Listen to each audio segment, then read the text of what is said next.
بسم اللہ الرحمن الرحیم۔ آج کی بات میں ہم بات کریں گے اسپورٹس کی بات ہے۔ اسپورٹس سے ایک ایگزامپل ہے، ہمارے لیے موٹیویشن ہے۔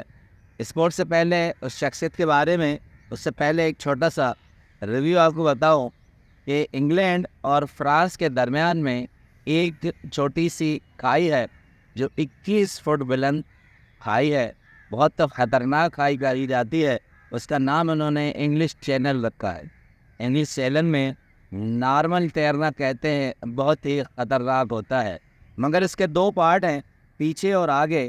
جو انگلینڈ اور فرانس کی طرف سے ایک راستہ جا رہا ہے، اس کے بعد انہوں نے پھر ایک خشکی کا راستہ نکالا ہے، جہاں اب کہتے ہیں کہ 19ویں صدی کے بعد وہاں سے سفر کرنا بہت آسان ہو گیا ہے۔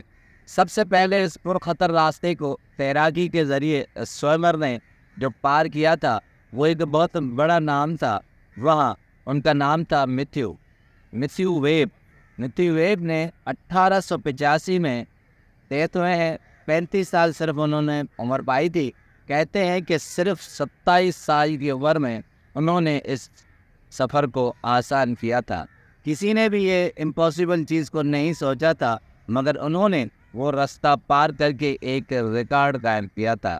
کہتے ہیں میتھیو ویب ہمیشہ پرخطر راستوں سے گزرتے تھے، بڑا کام کرنا جانتے تھے، مگر نائجیریا فال کے پیچھے نائجیریا گورج آتا ہے، وہاں تیراکی کرتے ہوئے بہت کم عمر میں 35 سال کی عمر میں 1885 میں وہیں فوت ہو گئے۔ مگر انہوں نے کہتے ہیں کہ انگلش چینل میں جو سوئمنگ کا راستہ پار کیا تھا 27 سال کی عمر میں، وہ اب تک یادگار۔ اب آتے ہیں اس دوسرے پہلو پر کہ آخر ایک مرد جس نے یہ پار کیا تھا، ایک عورت تھی جس نے اس خطرناک راستے کو پار کیا تھا۔ اس عورت کا نام تھا ڈولورس شارڈوک۔ وہ میتھیو ویب انگلینڈ کی شخصیت تھے، مگر یہ سوئمر امریکن تھی۔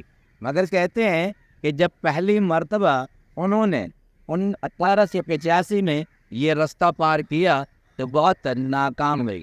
کہتی ہیں کہ وہ سوئمنگ کرتے کئی بار لڑکھڑائی تھی، اور حیرت کی بات ہے کہ اگلے سال پھر جب تیراکی کا اس طرح مقابلہ ہوا تھا تو وہ پھر ناکام ہو گئی۔ ایک جملہ جو ہماری موٹیویشن کے لیے بہت خوبصورت ہے، چاہوں گا آپ سے شیئر کرو۔ اس کے بعد ڈولورس شارڈوک کی کامیابی کا ذکر کرو کہ آخر اس کی کامیابی کے پیچھے کیا مرا ہے۔ جب وہ 2 مرتبہ انگلش چینل میں ناکام ہوئی تھی تو اخباری رپورٹرز کو انہوں نے انٹرویو دیا تھا۔ انہوں نے ایک جملہ بہت خوبصورت کہا تھا جو دنیا کے لیے موٹیویشن تھا۔ انہوں نے کہا تھا I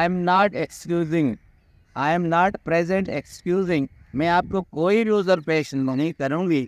انہوں نے کہا if I had been able to see my goals that it had not would have this occurs، یعنی اگر میں گول کو نظر کے سامنے رکھتی تو یہ اس طرح کا واقعہ پیش نہیں آتا کہ میں ہار جاتی۔ دوسرا خوبصورت جملہ the goal give you a vision that you have appearing on every stage، اگر آپ گول کو نظر کے سامنے رکھتے ہیں تو زندگی میں جتنے بھی مراحل آتے ہیں وہ آپ کو زندہ رکھتے ہیں اور آپ اس میں کامیاب ہو جاتے ہیں۔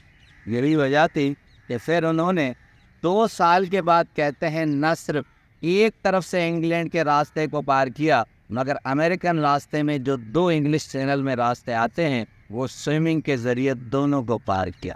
دنیا کے لیے ایک ورلڈ ریکارڈ تھا کہ ایک عورت نے انگلش چینل کا پرخطر راستہ جو 21 فٹ بلندی اور بہت تیز دھار سوئمنگ اور پانی کا راستہ ہے، وہ انہوں نے پار کیا۔ نہ صرف ایک راستہ بلکہ دونوں راستوں کو پار کیا۔